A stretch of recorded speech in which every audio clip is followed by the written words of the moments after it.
मेरा नाम काशीनाथ हरी पाटिल, शहादा महाराष्ट्र से मैं पारोल हॉस्पिटल में 2 महीने पहले आया था।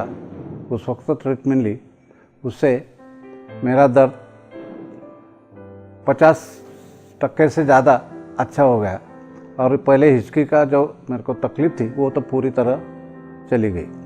अभी दीपावली के बाद अब भी मैं और अच्छा ट्रीटमेंट लेने के लिए यहाँ आया हूँ।